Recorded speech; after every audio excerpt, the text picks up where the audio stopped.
Hi friends, in today's video I'm going to be showing you guys how I got my lashes from this to this. They're so cute, I love them.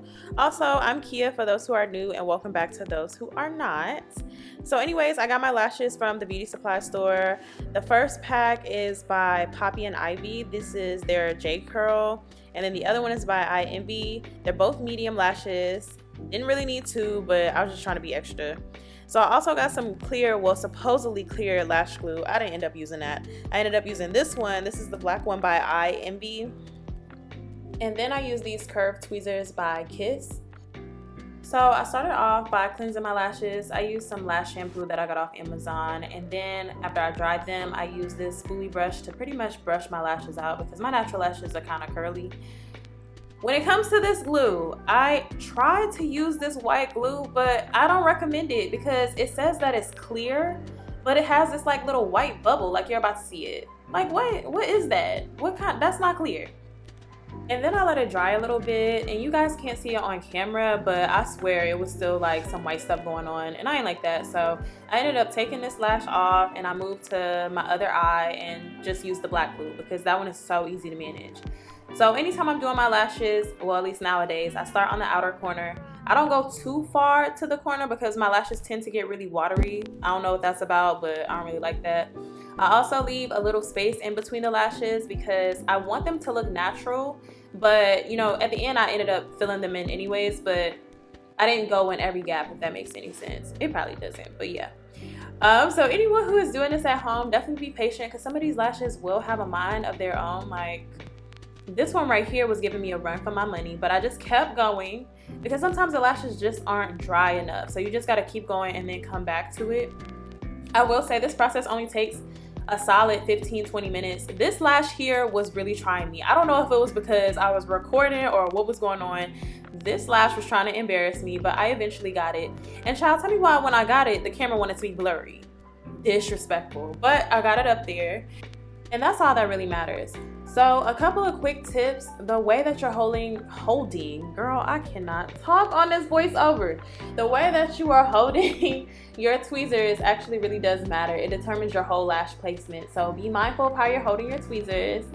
Also, if you need help with like trying to get your lashes to stay up there and to dry, just use the back end of your tweezers and just kind of like move it in the direction you want it to go in, and eventually it should dry and do what it's supposed to do. Lastly, make sure you're getting these inner corners. I don't know why people be against getting the inner corners. Like, obviously you don't want to go too far to the point where it's irritating your eye, but girl, get them inner corners.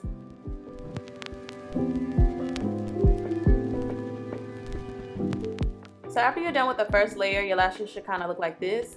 I am using my lash fan that I got from Amazon. Literally, if you go on Amazon and type in lash fan, this one is, I think it's the first one that pops up. But I'm using that to make sure my lashes are dry, and then I took a spoolie brush to make sure that these things are sticking to my lash. Like, if any of them fall off, don't panic, just go ahead and glue it back on and fan it and make sure it's dry. So then I moved to the next side. Y'all, please forgive me for how my eyes are looking. Like, they were kind of scaring me a little bit. Hopefully it's not scaring y'all. But anywho, I did the exact same thing that I did on the other side on this eye. By the time you get to the other eye, I swear it gets easier. I don't know the science behind it, but you just got to get past that first eye and them lashes falling off and all that extra stuff. And then when you get to your next eye, girl, it's a breeze, as you guys can see. Like, none of these are falling off. They're all doing what they're supposed to be doing, and just made my life so much easier. Like, look how I'm effortlessly putting these lashes on. Love that for me. Oh, while I'm thinking about it, also be mindful of how close you're putting the lashes to your lash line. If you put them too close, I promise you, you're gonna get these nasty little crusties at the bottom. So I can't say like centimeters or inches away, but just put it like a little distance away from your lash line. Like, you don't want it to touch it at all. And if you put it too close, I guess this is only for people who wear contacts. Girl, it makes it nearly impossible to get them contacts out. Like, it feels nasty putting it in, it feels nasty taking it out. I just don't recommend, 10 out of 10, don't recommend putting it too close to your eyes. So this is what my, this is a view, child. This is what my lashes look like at the bottom. Like, you can see there's little gaps in between on both sides. And if you wanted to stop here, you definitely could. Like, don't get me wrong, the lashes look really good right here. They look really natural, but you see me, I wanted a couple more added on. So I just went ahead and made sure both sides of my lashes were dry. I went in with a spoolie brush again to make sure no lashes were coming out. And if they did come out, I would have just glued them back on. But luckily, I didn't have that problem this time around. So I normally fan my lashes for a hot minute because when I tell y'all my eyes be getting watery, like, I'm not playing no games. They be super watery. It doesn't matter if I'm going to a professional, if I'm doing it myself, it's something about it. But anywho, I ended up adding a few more lashes into those empty spaces. I used the Ienvy pack versus the other one, the Poppy&Ivy. Realistically, I could have used the same pack throughout the whole set, but like I said in the beginning, I was just trying to be extra. I don't know why I did that. But I just added it in random places to make it look a little bit more full. You don't want to add too many lashes, and you also don't want to put lashes on top of other lashes. If you do, your set is just gonna look really clumpy. So just don't do it. But while I'm doing this, I'm being mindful of where I'm placing these lashes, because when I go to the other eye, I'm have to do the exact same thing. I always add ones into the inner corner. I rub my eyes so much that I know that some of these are gonna fall out, so I make sure that it's a little bit overfilled, so when they do fall out, they still look natural. But yeah, like I said, I'm doing the same exact thing on the other eye, and after that, I'm pretty much done with the set.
Alright, boo, so we're basically done, and all I'm doing now is fanning my lashes to make sure they're dry. In a couple seconds, you'll see me brushing them again to make sure none of these lashes are coming out. Like I said before, this takes a solid 15-20 minutes, and it lasts me, I want to say like 2 weeks, maybe a little bit longer than 2 weeks if I want to keep it in. So I recommend this for anybody who's like, you just need a quick fix, you need something to be done, and you don't want to spend $130, $150 for it. You can literally do it yourself. Does it look as natural as individual lashes? No, obviously not, but they look good enough. Shoot, they look good enough to me. And then another thing I like about doing my own lashes is the fact that in these packs, like, you can do multiple sets if you really want to. Like, look how much of these lashes are left, and some of these lashes are the ones that fell out, and I just was like, okay girl, I don't got time. But I have enough lashes to do like at least 2 more sets. But anywho, this is the end of this video. I hope you guys enjoyed it. I hope it was helpful, and I will see you guys in the next one.